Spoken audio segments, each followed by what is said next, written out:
performance and film. So firstly, we have the GFEST artist Sunil Gupta, whose work are the smaller photographs in the red frames. Sunil has had more than 90 international solo exhibitions, apparently. That's what I was told. Most recently at Yale University. Yes? Yes. Well, no, yesterday, Manchester. Okay. I guess that's not internet, that's just up north. Formative group shows include Pairs Bombay Delhi at the Pompidou Centre in 2011. You're frowning at me again. Oh, yeah. And Keywords at Tate Liverpool in 2013. Sunil was curatorially involved in the landmark exhibition Where Three Dreams Cross 150 Years of Photography from India, Pakistan and Bangladesh, which took place at the Whitechapel Gallery in 2010 and then went on to the Photo Museum Winterthur in Switzerland. Sunil is currently a visiting professor at UCA in Farnham, and his work is held in many private and public collections, including Tokyo Metropolitan Museum of Photography, the Royal Ontario Museum, Tate Britain and Harvard University. Then we have Jahida Chowdhury Potter, who is a rapper and a poet. That's right. You're not going to jump in as well. She's a member of two Manchester bands. One, because the other one imploded. So the one that still exists is Arja UK. Okay, great. Arja UK's debut album, Money Ain't Your Friend, tells stories of poverty, celebration of female strength, and the love and heartache that comes with being a woman who loves. Yeah. Jahida is also the co-founder of Sphere. Sorry. Myself and another artist here, Maya Chowdhury. Indeed, whose work is through in the other side, which is a groundbreaking project where South Asian lesbian, bisexual and transgender women celebrate their sexuality and identity through a theatrical experience. Yeah. And you also appeared as Meena in the 2005 film Chicken Tikka Masala. Had lines and everything. It's great fun. Last but not least, we have Rohit K. Dasgupta, who is a lecturer in global media management at the Winchester School of Art at the University of Southampton. He teaches across all the modules and convenes the core research skills and the optional digital culture modules. Rohit recently submitted a doctoral thesis on digital queer spaces in India at the University of Arts London, where he was awarded a graduate scholarship. Yep. His research interests include South Asia, queer identities, new media, queer politics, protest cultures, youth cultures and Indian cinema. Okay. And then finally, just to let you know who I am, as Naranjan said, I'm Anna McNay and I'm an art writer and editor.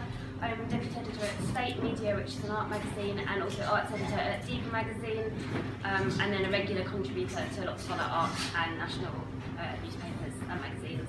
And my area is for panellists to present something on their own positions to fit with the theme of the discussion, so LGBTQI identities from an Asian art perspective. Sunil, do you want to? You weren't told you were going to be able to do that, no? Yeah, I guess so. I just sort of kind of came off the train a bit. Do you want someone else to go first, so you've got time to breathe? I can have a crack at it, yeah. Okay. You can always add stuff later if you feel you... Yeah, I guess so. Yeah, I think, I guess what I want to say is that I've made a backwards and forwards journey, if you like. So, I had a lot of gay experiences growing up in New Delhi, a long time ago in the 60s, and then we moved to Canada, where I suddenly had none. I think because I thought as a teenager that white people didn't do that kind of thing. And there was nobody talked about it. Nobody talked about it in India, and almost no one talked about it in Canada back then. It was a matter of going out there and doing it experientially that way. And I just couldn't figure out in the cold weather how to touch anybody else. Everyone like big coats on, it's freezing. Nothing happened from here. So basically, but the following year was quite amazing because I arrived in Canada in 1969, so it was the year of Stonewall. So it took a year for Stonewall to arrive in my college. And by 1970, we had gay liberation in the college, and lots of people, me, joined it because suddenly what I didn't know had a name, and not only that, but it seemed to be a really good idea. It was promoting everything I was interested in. Lots of sex, lots of people to meet, and it was certainly much more cool or saleable identity rather than being Indian, because being Indian was like a nobody back then. I'm of that generation where there were very few conspicuous Asians on the visible in where I was. And stop me when you want, because basically, so I just cut the whole story short. So this whole saga and its ebbs and flows have been my subject matter. It's what I make work about. It's my career. It's what pays my rent. So I'm very wedded to it now. And oh yeah, the thing that I mentioned in the beginning, going back and forth, I then went back to India to live in 2004-05 for about 7-8 years. And I noticed two things about India, which Rohit and I have discussed quite a lot. India missed the laptop revolution. It went straight to this phone thing. So very few people in India had computers, but 800 million Indians have a phone. You know, so whereas Gaydar didn't work, so they needed a computer. Grindr works fabulous. Later on, thank you. Yeah. Just to give you a little presentation on where you stand with regards to the art or the work that you produce and how that links in with your identity, both as being Asian and also LGBTQI. Well, can everybody hear me? Yeah. Am I projecting well enough? Yeah, fantastic. I have no choice but to do art, because I've been fired from most, if not all, of the jobs that are normal. From receptionist to Pizza Hut to social work to other stuff. But art, whether I'm performing on stage, whether I'm backstage, whether I'm writing, whether I'm looking, I've never been fired from, I've never been judged because art, you know, everybody always judges what you're doing, if it's good, if they like it or whatever, but I've never been sacked. Nobody can sack me from being an artist. That's my shit, nobody else's. Again, my choices are very few about that because I'm a lesbian. What is the question fully? I don't. Basically, just tell us who you are, what you do, and how that links in with. As an artist, I have to write about things that are familiar to me and things that I can attach myself to and things that I can relate to. So my identity, my politics, the fact that people like Sunil did what they did in the 60s means that I'm able to do what I'm doing here in the millennium, means that my niece can continue later on.